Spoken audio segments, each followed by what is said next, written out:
As we celebrate June Dairy Month, the ST Talks by ST Genetics and Uplevel Dairy podcasts have banded together to shine a bright light on a collection of great dairy stories. We are rooted in the same core value to provide insightful information to the modern-day dairy producer and believe sharing these uplifting stories may motivate a new mindset or change for your own dairy story. I'm Peggy Coffeen, host of the Uplevel Dairy podcast, which you can find on Apple, Spotify, and YouTube. And I'm Laura Demmer, host of ST Talks, which you can find on Spotify, Apple, Amazon, and Deezer. In this series, you will hear incredible dairy stories that follow milk along on a journey. From dairy farmers who are opening their doors and inviting consumers in for a seat at their table, to those who work behind the scenes to add value to every molecule of milk, and even a milk drinker who is fueling up to win the race of her life. That's what we have in store for you on ST Talks and the Uplevel Dairy podcast during the special June Dairy Month series. Our guest today is Erin Titterington from Jones Dairy in Iowa. Welcome, Erin. Thank you. Thanks, Peggy. And just tell us a little bit about you and Jones Dairy. We are a Jersey dairy. We're located in Northwest Iowa near Spencer. We milk 1,800 jerseys. Our family on the farm is made up of my parents, Patrick and Nancy, and my brother, Nate, and I. I was the oldest of 8 kids, so we have a big off-farm family, and everybody comes together at different times to make the farm and what we do at the home farm work. Yeah, and you have done a recent building project at the dairy in the past year or so as well, right? We have. We've milked in our 64-cow rotary now for a year and a month, so we really like that. We did something a little bit different in that we built a rotary and a freestall barn right beside it. So we got to start over in a way on a number of areas, and it's been fun. Yeah. And so as you designed the dairy and the rotary, you also really wanted to make sure that you not only built this for the cows and for being able to make dairy management and daily activities and milking and everything else faster, easier, more efficient, but you had a bigger vision of how you could also take what you were doing and serve your community. We did. We've hosted visitors at the farm for a number of years, but the demand was increasing, and the parallel parlor obviously didn't allow. That wasn't convenient for us or for the visitors. So in a rotary building, you end up with extra space anyway. And so it was a no-brainer to make it so that it worked to host the visitors in a much more convenient way than we were before. But because of our experience in the parallel, it was definitely on the forefront of our planning decisions. Yeah. So maybe just back up for a moment, Erin, and talk a little bit about your unique setting and location in Northwest Iowa and why you end up attracting quite a bit of visitors and traffic to your dairy. Well, our first level of uniqueness is the fact that we are the only dairy left in a 5+ county area, so it makes us a little bit of a novelty. The other thing is that we live right by Lake Okoboji, which is a tourist area during the summer. So you get a lot of people who do reside here, but end up with a lot of visiting family from throughout the U.S., especially the major cities in the surrounding states. So having the dairy allows those family members to give a taste to all the grandkids of Iowa agriculture. So that's what's a little bit unique about our area. So over the past few years, was that something that just started to evolve as people, in the community had family coming to visit, coming from out of town, and they wanted to give them the real Iowa farming experience of what it's like to live in the community. And so they were calling you up and asking if they could bring some of their family members and friends out to the dairy? That's kind of how it started, I guess. Yeah, now that you asked that, I don't really remember how it started. It started with school tours and having those people out, and then because people were here with the school tour, either the parents of the kids knew about it or the teachers had a friend. And then we had breakfasts on the farm And that we've always hosted like kind of some events like that. And so that just led to people telling people. And I really think that's how, yes, it went from people calling to us being like, okay, enough calling, let's set up the website. And yes, it just kept growing like that. We didn't really ask for visitors. We didn't ask for it. It came. If you built it and they came, Yeah, right? yeah. That's such an Iowa cliche. Yeah, Erin, could we rewind just a little bit and could you maybe tell us why your family built the new freestall and built the new parlor? What was the thought process or what was the goal behind that build? So we were milking in a parallel parlor, a double 12 parallel that was from 1997. For the majority of that time, we'd milk 24 hours a day. We were spending money on upgrades and fixes, and every time we spent money, we didn't feel like anything was any better. And so we finally, as we talked about the need for higher level dry cow housing and some different housing for heifers, we realized that we were probably having the wrong conversation and ended up building a new parlor and freestall from that conversation. It was just time to move forward. We were not in a position for any sort of expansion, growth, further prosperity in the parlor that we were in. So now that you have the new parlor, you kind of had touched on the fact that you have this extra space, and that you planned for these visitors within your building plans. Can you share with us a little bit more of the vision that you had and what you created for these visitors to come to your farm? Our main goal was a way that visitors could visit without us always being available to them. So what happens is you walk in the visitor entrance, and from there you're greeted by illustrations on the wall, some photos and words about the farm, about the family, and you're invited to sign in, see through the windows, and head upstairs to the observation area to see the cows milking. You can do all of that on your own as a visitor to our dairy. People can bring grandkids, neighbors, repeat people can visit anytime. That was one of our main goals. We're fine with giving the tours, but it's no secret that we are cow people and we're not people. So we're passionate about animal agriculture and what we do and sharing it, but we did want it to be so that people got a lot out of their visiting a farm experience without us even being involved. Wow. So you've really created you've created this unique scenario where people can kind of give themselves a self-guided experience that allows you to still be a place that opens up your doors and serves the community and educates and advocates. But it also sounds like it allows you and your family to do what is really what you want to be doing in the first place and what you do best, and that's take care of cows and do a really great job at it. Yes, that's exactly what we do. Offer a guided tour as well, but this way we also wanted to give like the full transparent feel. Like we don't want people to say, "Oh, this is what you do when we come." No, you can come anytime. You can see that the cows are still all doing the same things.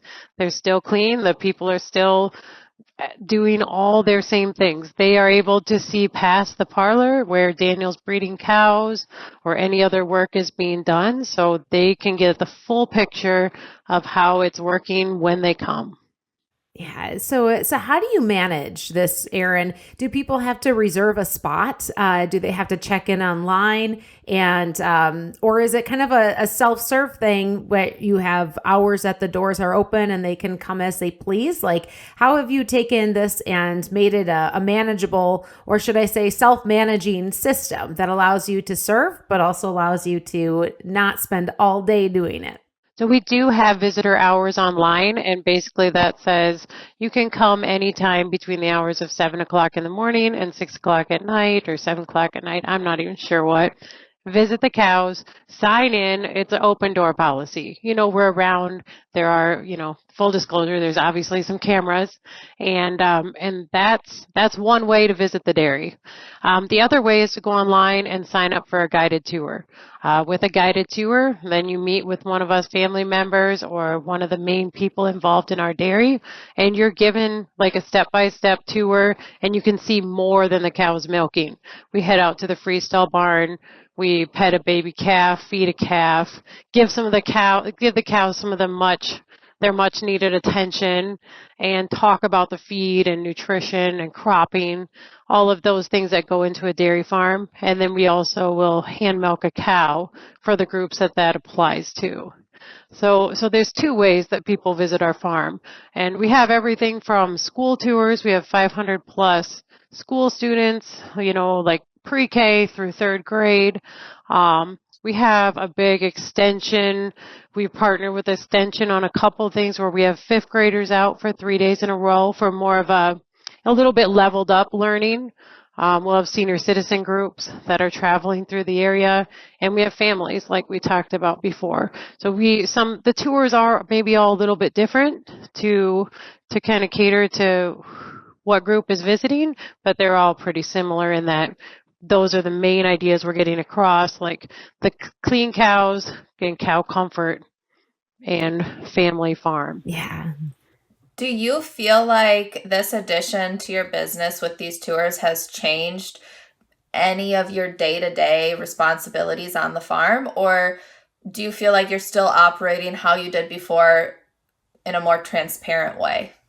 We haven't changed anything. So the only thing that's changed is the tours do obviously take some time, especially now, when we have several school tours a week. But other than that, from normal operations of the farm, nothing's different. And I think that that's maybe like a common misconception, like, oh, it'll be so hard to have visitors to my farm. Not necessarily, because the two main things that I hear the most is everything is so clean, the cows are so clean, and the cows are so happy.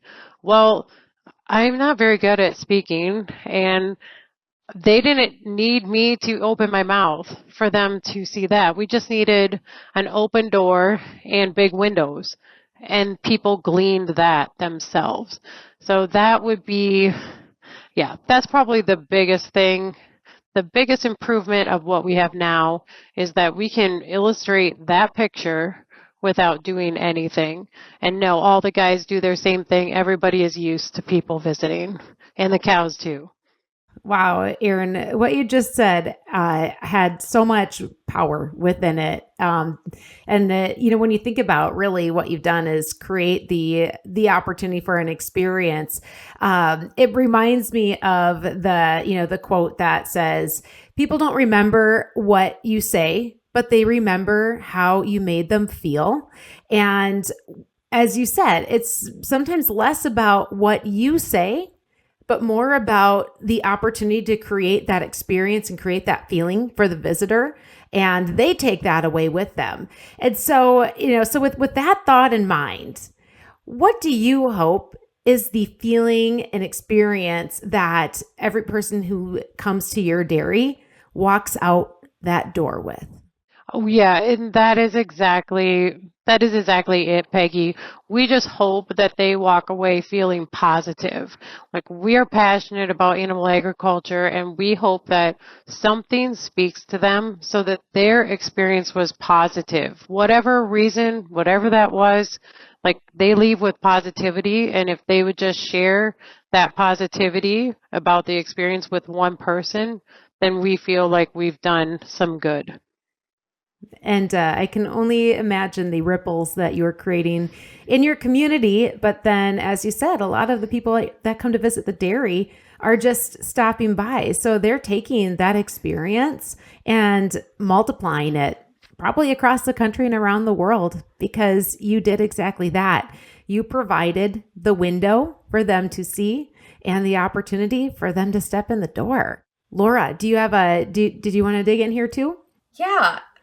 So you had said that you are giving tours to school groups, and you said people stop in, and you have said elderly. Yeah, so that's one of our favorites. It's like, it's this RV group. They because they all winter together down south in Arizona, and then they connect at like different points throughout the U.S. at different times of the year. when it's not winter.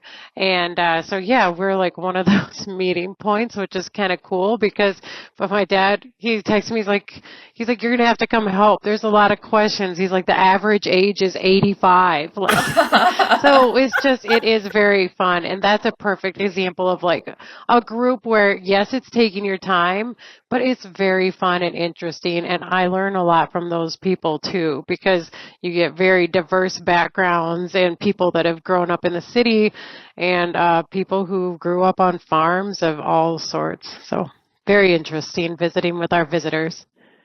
How many groups do you feel like on average come like a week or per month? I know it probably varies with the seasons that you experience in Iowa, but what are you used to, I guess? It does vary a lot. Like in the winter, it slows down and we'll have like one a week or one every other week, depending. And then during the summer, which is tourist season for Lake Okoboji, we typically have two, three, I don't know, maybe more than that. So we didn't have a book, which is so goofy, I know, but we have a book now, so we're going to keep track. My dad's like, why do we not have a book? So I don't know. I can give you a more concrete answer next year at this time. I think we have 3 to 4 on average of families or groups per week during the summer. In the months of March and April and then a little bit of May, we have 3 to 4 to 5 school groups, so bus loads per week of kids. And then in the fall, we have quite a bit of programming too for some older kids. So that's several a week as well. We can do a follow-up in a year. Yeah. Yes, no kidding. I'd be excited to see what you A lot of glean. different people. It's super interesting. My dad's favorite group was a family from Queens. And like the dad just said that they were just going across the country because so many people who live in New York, like they don't leave the greater city, right? And he just wanted his children to see what it was like outside of New York City. And they chose a dairy farm in the middle of Iowa. So that was really cool. So you're like a destination. That's awesome. Yeah, there you go. It made my dad happy. He is just as passionate about animal agriculture and like ag products as I am. And my brother has really done well through this process as like a person who is not a people person even more than me. So I think what's really admirable about this whole system you've set up, Erin, is you've made it easy and accessible for people to come and visit.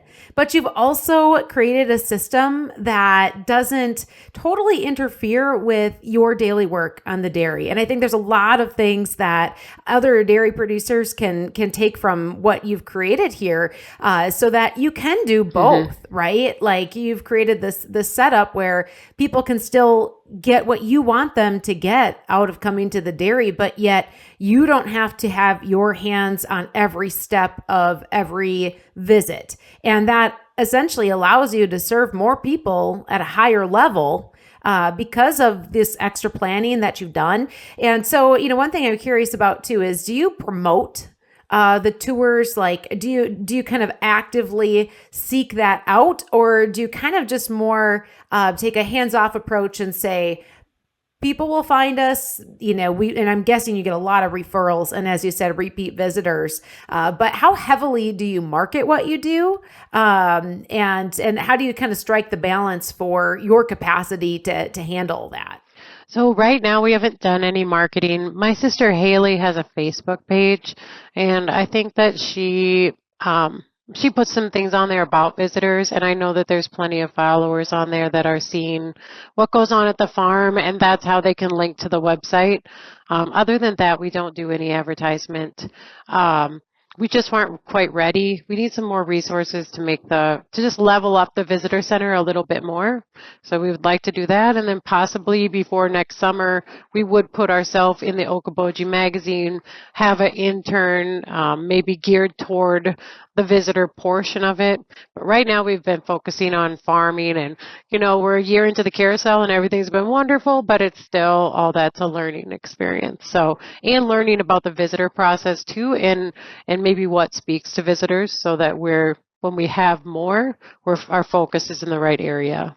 Yeah. So you just kind of mentioned that you do have a vision for how to take what you've already built and continue to expand upon it, or take it to another level of service to the visitors. And so, if you could, just kind of paint a picture for what you think the visitor center would be like in your ideal world 5 years from now, what would be there? In addition to the imagery and the viewing windows and some of the things you described, what else would be there that isn't there right now?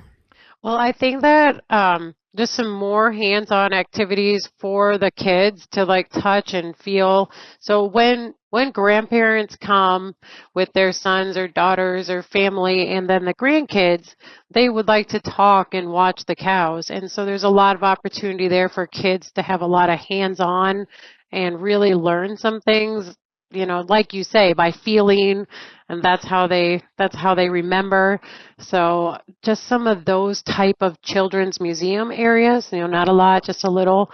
And then also a video about our dairy that would be a snapshot for the people that do stop by and we're not talking with, so that they can learn a little bit about the family. I never gave those a lot of thought, but we were at a museum and I was like, a lot of people watch those. Like, everybody's clicking on those. We probably need one of those because maybe it would answer a simple question. So, and then just leveling up the walls. Everything you put on the walls, like just even a fun fact, somebody might see that and take it with them. So we're just bare bones, good enough for now. So we would like to sell ice cream and things like that if it ever became, I don't know, a thing. Well, it sounds like you're offering a pretty incredible experience at a high level. And of course, you, Erin, being a person that's always going to be looking at how to take great and make it even greater, you're going to have that bigger vision for how to continue to build off of what you already have.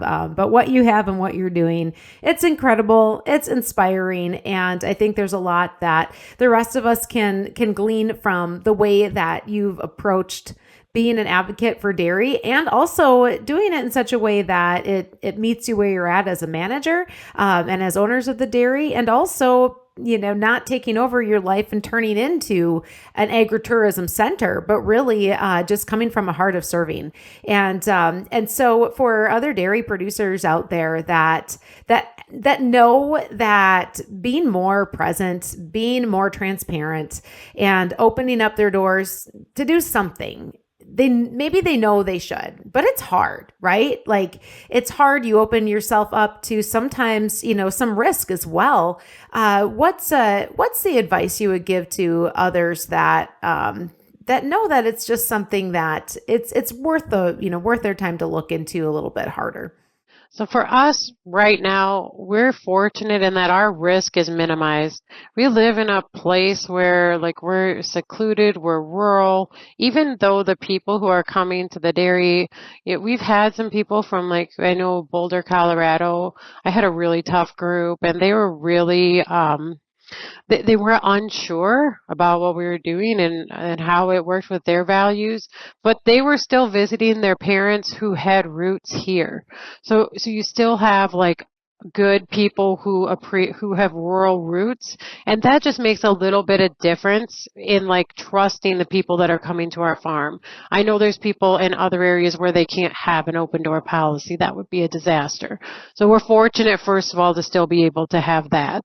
So I think you do have to just so I'm not at my kids' school like volunteering to watch like lunch and I'm not helping to like with field trips or anything like that, but my part of giving back is doing the tours and showing people the animal industry. So I think it's more just like looking at what are you doing and is there any way. So I might not be volunteering at 4-H, but I'm making sure that they can come to the farm, and then we have the meetings there, we have a space for them, and then we try to give as much as we can. We help with the Beef Buddy program, once again, bringing people to the farm. So we try to look for opportunities that double how we can help with the community, but help with the farm. And then we're doing two things at once. That would probably be my biggest advice. And then other than the fact that you think you have to do a lot, but you don't. People just coming to the farm and seeing the cows, that's 90%. And does it help that you have jerseys and they're just naturally entertaining?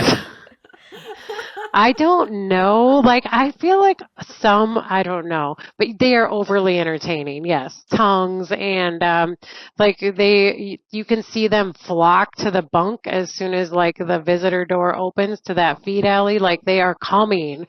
And I don't know if other cows would do that, but ours are very obnoxious. They love visitors. Yeah. Love it. So your cows are people. They are. People Yeah, cows. they are. And they'll be like the seventh lactation cow and she's like fighting for her space to get like a pet, or the kids wear the shiny coats with the fur and they're just like, oh, if they could just get their tongue to that, So, yeah. Yeah. So you do have a little bit of personal entertainment value that you get out of this as well. Oh yeah. Oh, we do enjoy the visitors. So like we have a lot of neat experiences because of the people coming to us. That's for sure. Yeah. I guess my last question is, you have shared such an amazing story, and I feel like the experience that you're giving to the people that are coming to your farm is just something that is not heard of very often. So I just want to say congratulations and hats off to you and your family for putting the investment and the time and the passion into this. I think that it's a very unique thing that you're doing here. So for those that are listening, we might have a few listeners that aren't necessarily dairy producers, or maybe they want to send this on to their friends and family who might be visiting Iowa. Where can they go to learn more about your farm? I know that you said that you have a Facebook. Do you also have a website? We do have a website. It's www.jonesfamilydairy.com. Excellent. And I believe that you said that you can set up tours through that as well. Is that correct? Yes, you can. My sister that is streamlined. So you go and you sign up and say what kind of group you are and when you'd like to come. And yeah, very streamlined. So yeah, we can include the links for that in our show notes for some of our listeners out there that might want to make a little visit to see you. And do you enjoy when like actual dairy farmers come to the dairy also? Oh, it's really fun when dairy farmers come because it's like 1%. Yes. But no, we love having dairy farmers, obviously. Anybody who would like to see a 64 cow Deal-A-Val rotary parlor, come by any time. I'd love to talk to you. It's fun to have that level of conversation instead of about cows chewing their cud. Yes. And as we wrap up here, this is for what we're speaking to you as part of our June Dairy Month special series, Erin, and with all of the things that you are doing to bring dairy into the community, into people, and have them take their experiences and spread them out. Is there anything special that you're doing this year for June Dairy Month? Well, so our story about June Dairy Month is last year we had a breakfast and we thought there'd be like 800 to 1,000 people, and there were like 2,000 plus. So we're taking a 1 June Dairy Month year break while we still like reassess how we would like to go about that. My whole family showed up. So all my brothers and sisters, in-laws, parents, nieces and nephews, and thank goodness because everybody helped. And I think it was a really positive experience for everybody who came. But if we are going to have 2,000 plus people, we really need to be prepared and have a little more event planning. So we're taking a little bit of break this year. We always help with the Western Iowa Dairy Alliance open house. That's like a night on a farm for people. This year it's at Rorta Dairy, a little bit west of us. So we just like to jump into those kind of things. As a farm, we're not doing anything special this year.